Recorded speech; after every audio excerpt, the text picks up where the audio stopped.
You wake up disoriented, slumped over the base of an empty cryosleep pod, still damp from cryo fluid. The thick dust from the floor clings to your skin, leaving a clean spot on the ground where a large 5 is painted. Across the room, there is an open door to the hallway and a broken window leading outside. Just as you gather your wits, an unearthly scream erupts down the hall. Beyond the doorway, something is coming. Fast.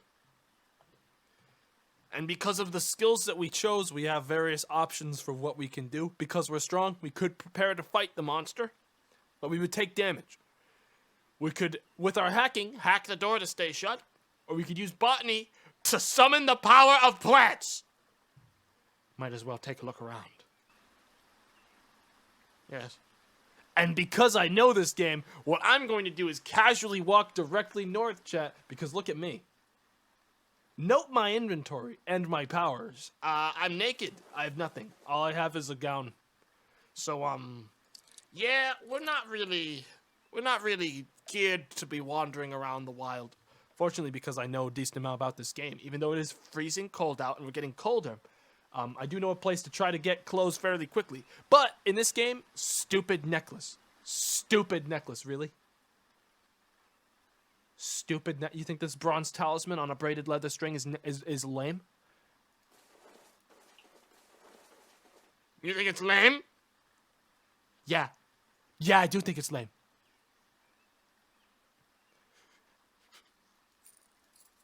Maybe I'll just leave it here then. Maybe I'll just...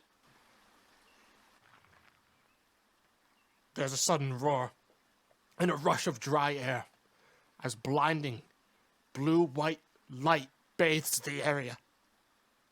Formless darkness begins to appear from within, and soon it emerges, an impenetrably black silhouette, endlessly casting off fragments of itself. Orange burns from its center, pierced by the scattering fragments of black. It's already moving by the time you can resolve its shape, and its crude chalk-white face is fixed on you. I blame you guys for calling the necklace dumb. Yeah, that's the Murga Wraith. That's a wraith. I got an idea. I'm gonna desperate retreat away. I tackle him to the ground. He's exposed. We're both on the ground. Get up. He's still on the ground. He threw dirt in my eyes again. Fuck this guy, dude. I was so sick. I headbutt him. That's it. That's it. You made a big mistake. My fucked up moves are proccing now. Headbutt the target. Chance to injure the target. Knock them down. Force them to lose one turn. Must be in melee range. Headbutt him. Player headbutts Bad Mother. Bad Mother's lower chest is battered. I headbutted him in the chest, dude. I fucking crushed his chest with it. He desperately tries to retreat from the player and can't get away. Wait, he's like 2 feet away from me, hobbling away on his fucked up legs. Like, ah! He demanded my surrender? He demanded my surrender, huh? Well, I'm gonna go after him then. He's running from me. I'm not gonna let him do that. I catch up to him. He can't get away. I melee attack him while his back is turned to me. Yep. I carved into his upper right arm with the meat cleaver. He's stunned and unable to move for a moment. I headbutt him again. This is how that fight should have gone, chat. This is how last fight should have gone, was this. I headbutt him again. I know. I grab him. I grapple him. I grapple him. I have hold of him. Yes. I throw him. I throw him on my fucking back. I throw him. I grab him, I throw him to the fucking ground, I hip throw him over, I suplex him. He falls to the ground. His left arm is battered. Agree to surrender. As he's flying through the air, he says, Yo man, it's pretty much over for you. You gotta... I crush him into the ground. Get the fuck over here right now. Engage up close. He doesn't know I'm here. Sneak up on him. This guy fell over. He fell. He fell over, dude. He's unconscious. Yeah, he's out. He's out. I launch a flurry of attacks at Bad Mother, and I hit. He's exposed to an easy attack. Yeah, that was bad for him. I gashed his lower chest with the meat cleaver. He's coughing up blood. He's stunned and unable to move. I gash his lower stomach with the meat cleaver again. Meat's back on the menu. He's now unconscious. He fell to the ground and he fell over. He passed out from unbearable pain. I then shredded his lower chest with the meat cleaver. He died due to acute bleeding in the lungs. Thanks for the fucking Haya Poopy backpack, you fucking idiot. You should have just given it to me when you had the chance. And thanks for the second meat cleaver. That's right, chat. That's right, chat. I'm a dual-wielding meat cleaver psycho. Yeah, we're sort of fucking. And you know what it really makes you want to do? It makes you want to fucking say screw it and make a melee strong build with fucking trapping, get my nice wolf coat on, and go murder everything that moves if I succumb to this infection. That's what's gonna happen. That's the next thing, all right? That's what happens. If I die out here to this. You hear? An unearthly scream erupt from down the hall beyond the doorway of your cryogenic chamber. Something is coming fast. I prepare to kick its ass. You drop to a defensive stance as it bursts into the room. The beast stands on its hind legs like a man, but has the appearance of a ragged, predatory dog. The combination of your stance and build must really look imposing because the dogman actually looks a bit confused when it sees you and hesitates. You both lunge at each other, colliding with great force. The dogman realizes its error too late as you slam it against the door jamb, repeatedly. Its corpse crumbled at your feet. You let loose an unbridled roar that echoes down the facility's halls. You decide that it was so awesome that you fish through the console for the security footage of it and take it. That's mine. I'm gonna show that to someone. I'm gonna put that on YouTube. Disposable plastic bags. Yeah, take it. This is gonna be my glass shard collection. This is gonna be my glass bag. I hit people with this, and the glass bag explodes, filling their face with shards of glass. 'Cause I'm crazy. And I'm playing a crazy character now. Note that there's no one around. Wanna know why? 'Cause they can spy on me too, chat, and when they see me, they see a fucking nearsighted, like, gorilla wandering through Zamzam's outer ring, making gorilla sounds, putting glass in the bag and swinging it around. Going crazy, swinging it around his head and shit. They're not gonna come near me. 'Cause they can see I got tough melee and strong. Enter dodge mode. Oh, he's trying to run away from me. He knows. They know. Chat, they know. They all... I definitely remember more people trying to run from me when I was strong, melee, and tough. Because they know. They know what's about to happen. I throw rubble at him. Yep, he charges. As expected, I lure him into a trap. He falls over. He's bleeding. I surge him. He's dead. Yeah, he fell over.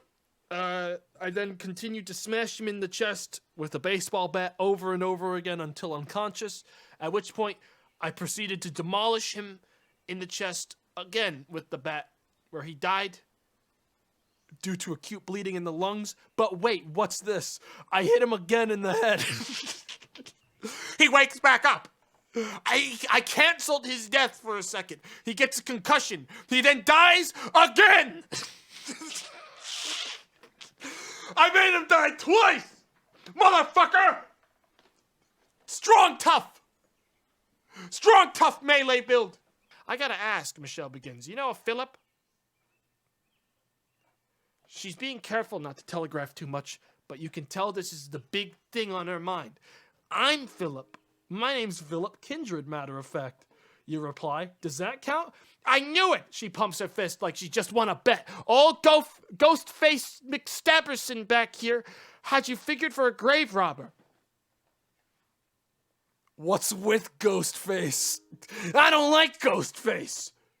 Dude, the footage of me kicking that dogman's ass is worth $50. Like, people are buying that.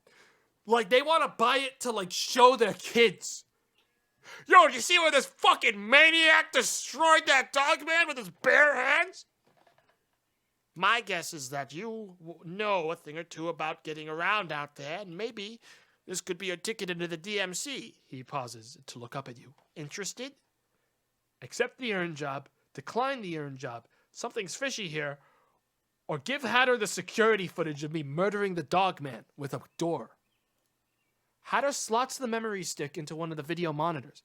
As the footage plays out on Hatter's wall unit, you notice more than one bodyguard shift self-consciously, and another utters a low whistle. Hatter's lip curls into a genuine satisfaction, and he leans back in his creaky wooden chair. Maybe Christmas comes early this year. Tell you what, forget about the urn. The pass is yours. He pulls a black wristband from a desk drawer and extends it over the desk. And hey, he says before letting go of it, maybe you come around again when you're looking for some work. I think a few of these hotshots could learn a thing or two. Thank you very much. I appreciate it. Gorilla has charisma 10. No, chat, it's nothing to do with charisma. I showed him a fucking video of me murdering a monster with my fucking bare hands, and he's in a room with me, and this time I have weapons. Like, this isn't charisma. This is maximum intimidation. This is an intimidation nat 20. I'm just like, I silently gave him footage of me fucking brutalizing a Sasquatch-sized dog monster with like the size of 2 men. And I killed him with a fucking door. Like, nothing. They let me in because of that. The sidewalk is vibrating with bass as you approach, and the scene begins to make a bit more sense. A wide-body metallic red hatchback is parked near the center, its doors and hatch wide open to expose an array of lights, speakers, and subs. You can almost feel the air move in time with the beat. Meanwhile, B-boys are taking turns mixing moves and styles both familiar and strange. It astounds you how the human body can do these things, how humans still push the boundaries of an art form older than you can imagine. B-boys! Jamming! The high positive energy feels so foreign after days in the wild. Everything out there seemed to be forgotten in this hot bath of sound and energy.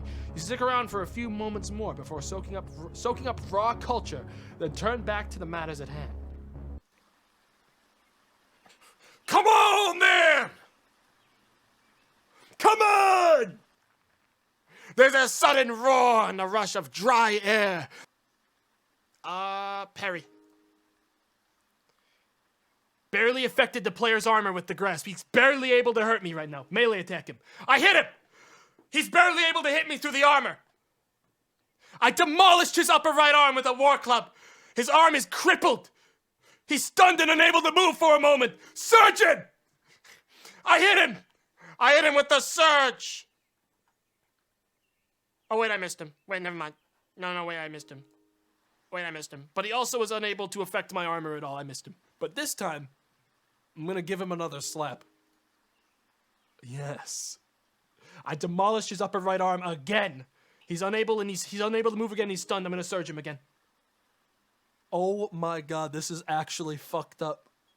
Dude, this whole time we never had to be afraid of the demon. We just had to fucking rip off our necklace and fucking murder him with our with our fucking war club. The Doomslayer! The Doomslayer! The player needs a moment to recover after his flurry of attacks on the Murga Wraith. The Murga Wraith is exposed for an easy moment. I demolish his upper arms. His arms are getting destroyed. If he had arms. He cannot run in combat. He's trying to run. He's running. He's trying to get away. The Murga Wraith fell to the ground and must regain his footing to continue. His left leg has become crippled. He's in severe pain and is having trouble concentrating. I demolished his arms again. He's bleeding. He's on the ground. He's fallen. He can't get up. What's that standing over him? It's a big gorilla man, unga bunga-ing for the final time. I hit him with another flurry. I crush his arms. I was just aiming for his arms the whole time. He's like a nugget on the ground. He falls unconscious from the pain. A ghost. I just knocked a ghost out from the pain. he passes out from unbearable pain in ghost form. He didn't even know it was possible for someone to seriously do that to him, but he did it anyways. I demolish his lower chest with a war club. He coughs up blood, and he dies from bleeding in his ghost lungs. He then has a concussion. He gets 2 concussions because I keep hitting him in the head. He wakes up. He realizes he's still a ghost. He can't die again. But then he dies from traumatic, severe brain injury, and he dies for a 3rd time, finally moving on again to the end. Again. Your exploration is cut short when sounds arise from outside the chamber. You turn in time to see 2 figures, each wearing intricate masks, raising some sort of device with a nozzle. They're hosing me out! Fuck! A billowing blackness pours out, threatening to inundate the room in seconds. You mount the stairs, push your way up as quickly as you can. Your head breaches the portal back into Michigan's cold air, and you turn to assess whether you're being followed. Instead, the gateway shrinks like an old tube television being turned off, returning the area to its original topology. Even after closing, your mind is distrustful of the ground where you saw it. You decide to keep it in view as you leave, and only turn away when it's out of sight. Wow. Well, I'll consider that a decent finale for this. I don't really want to... my throat hurts. I'm pretty tired. But I'm glad that we got that part done. If you want to see... I don't know how much more a game there is to this, so is that the end? I have no idea. I'm not sure if there's more. I know that Hatter has more stuff for me.